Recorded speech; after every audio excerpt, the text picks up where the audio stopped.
परमात्मा बंदी छोड़ कहते हैं भाई भक्ति करा करो गणी गणी। और ये समय ये दाव फिर नहीं लगेगा। न्योकार ने आंधा न्योतर दो बुलावे, अगर आधे का निमंत्रण दोगे दो आवेंगे एक की बजाय। तो कहने का भाव ये था कि वो ऋषि लोगों को हम क्यों बुलाया करते, क्योंकि हम अनपढ़ थे, उन्होंने अपना फायदा उठाया कि केवल एक ब्राह्मण ही पढ़ने का अधिकारी है, तुम अपना धंधा पीटो जिसका दिशा काम है। परमात्मा ने ये कहा कि देखो भगवान की भक्ति प्रत्येक व्यक्ति कर सकता है और प्रत्येक ही शिक्षित होना चाहिए, ये गलत कर रखा था इन्होंने। तो अब आप सारे शिक्षित हो गए। अब मालिक ने जो खेल खेला है, ये समय इंतजार किया है कि अब अपनी प्यारी आत्माओं को अपनी महिमा में अब बताऊंगा और सारे सबके समझ में आएगी। अब आप सभी शिक्षित हो गए और सभी को मंत्र ये परमात्मा की वाणी याद होगी। छोटे छोटे बच्चा के पूरी आरती याद हो रही है भगवान की वाणी की। अब एक रुई, एक 1.5 ग्राम 2 ग्राम रुई लगेगी, एक जोत बना दी, खड़ी जोत लगा दी, उसमें घी डाल दिया जितनी आपकी इच्छा है, एक कटोरा भर दे, सारे दिन जलाए।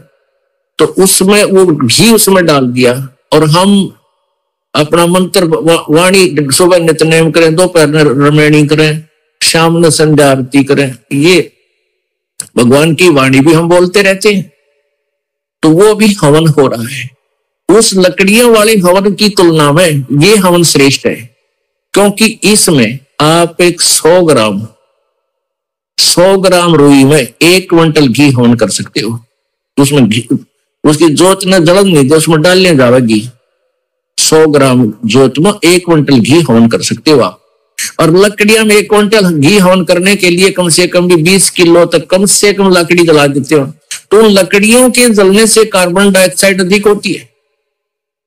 उस 2 धड़ी यानी 20 किलो लकड़ी समाप्त की जलने की तुलना में एक 100 ग्राम रुई की का प्रदूषण उससे कई हजार गुना कम होगा। तो हमने ये अपनाना है। तो हम अपना हवन डेली करें। अब क्या करा करते, कोई मृत्यु होगी, बुलाओ गुरुजी ने और हमारा हवन करिए 2 दिन 4 दिन। वो 2 दिन के हवन में किला टूट गया। रोज करो हवन अपना, एक जोत लगा दे, सूटा उठ गए, आज पैर बोले नान का ना फुर्सत मिले, कोई जरूरी ना होती नाना इसमें।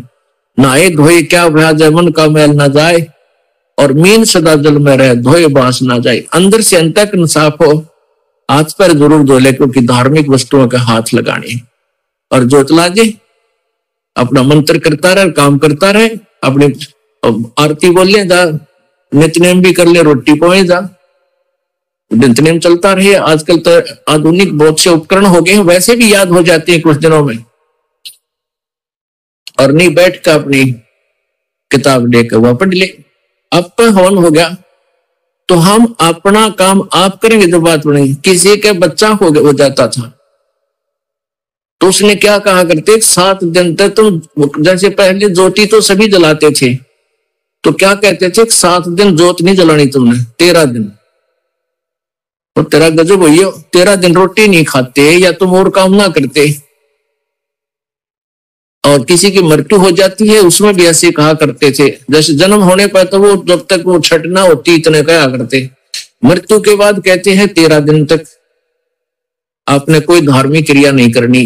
तरह के जो भाइयों, परमात्मा रोटी रोज खा रही हो, किसी दिन भी ना छूटती, ठीक है।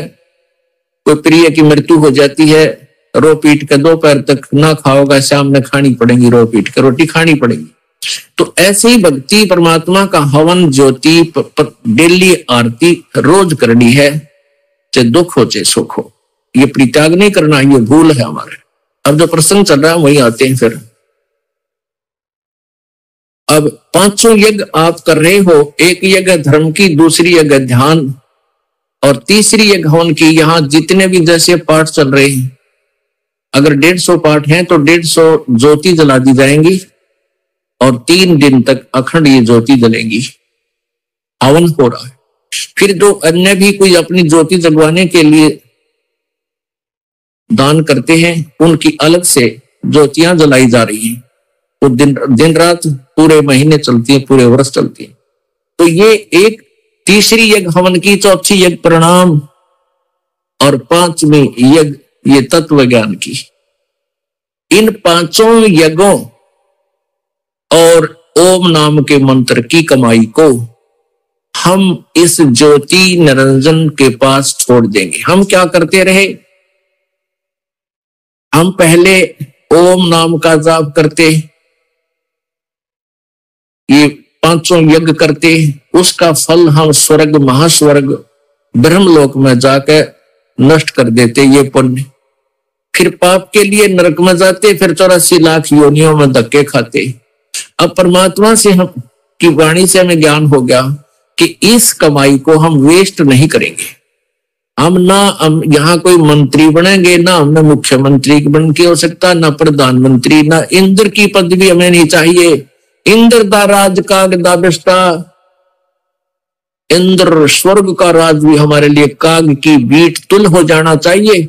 यदि आप सतलोक जाना चाहते हो और तुम्हारे सरपंच की पीपी इधर बैठो एक तरह के, फिर किसे भगत तुम, हमने नहीं यहाँ का कोई भी सुख चाहिए। यदि तुमने सतलोक जाना, यही धक्के खाने हैं, तो ठीक है, आप पुण्य कर रहे हो, इसके प्रतिफल में चाहे पूरी पृथ्वी के राजा भी बन सकते हो और फिर गधा राजा भी बन सकते हो। तुरंत ये पहले सोच लेना। राजा कहते हैं कबीर हरि के नाम बिना ये राजा रसब हो, बड़े गधे ने रसब बोले।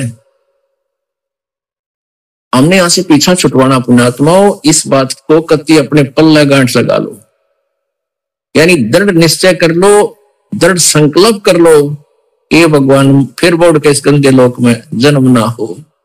हृदय में एक ऐसा हेट बने और वहां की इसी उमंग बने।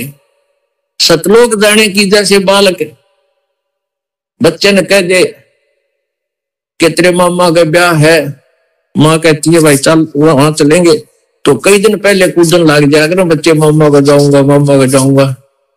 तो ऐसे ही हमने सतलोक जाने की उमंग भर जानी चाहिए। अगर आपके हृदय में ये पक्की दस जाती है कि वहां सतलोक है, वो सच्चा सुख सतल है, हमारा मूल स्थान वहां है, हमारे वहां पहले के कुछ साथी भी वहां रहे हैं जो हमारे की तरह बेवकूफ ना बने। तो गरीबदास साहिब जी ने कहा है, वाह वाह अमरपुर जाऊंगा, वाह वाह अमरपुर जाऊंगा, सतलोक जाऊंगा, दीन दयाल भक्ति देवों को अनहद वाणी गाऊंगा, वाह वाह अमरपुर जाऊंगा, वाह वाह अमरपुर जाऊंगा। यानी ऐसी उमंग हो आपके अंदर। तो ऐसे ये 5 यज्ञ जब होगी तो 5 यज्ञों का प्रतिफल और ओम नाम की जो कमाई है हम यहां नहीं लेंगे, कत्ती भी नहीं लेंगे। चाहे हमने आपका तो बेरना परिदास तो थूक भी नहीं यहाँ के इस रात और पाठ 21 ब्रह्मांड भी दे तो भी नहीं चाहिए हमने तो झंझट मिटवाना संग जन्म का। 4 मुक्ति जा चंपी करती माया होरी दासी, और दास गरीब पद पर से वो मिले राम अविनाशी। उस सतलोक में जाने के बाद यहाँ की जो 4 मुक्तियों के सुख, जो अंतिम मुक्तियां हैं, और ये मुक्तियां चारों नासवान हैं, ये इनका फल समाप्त होता है, और वहां की वो ये सुख जो तुम यहाँ चाहते हो, जो अंत में नष्ट होते हैं, वो कभी नष्ट नहीं होते, वहां ये भी सुख मिलेंगे।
शेयर करें और वीडियो के बारे में अपनी महत्वपूर्ण राय हमें कमेंट बॉक्स में जरूर बताएं। धन्यवाद।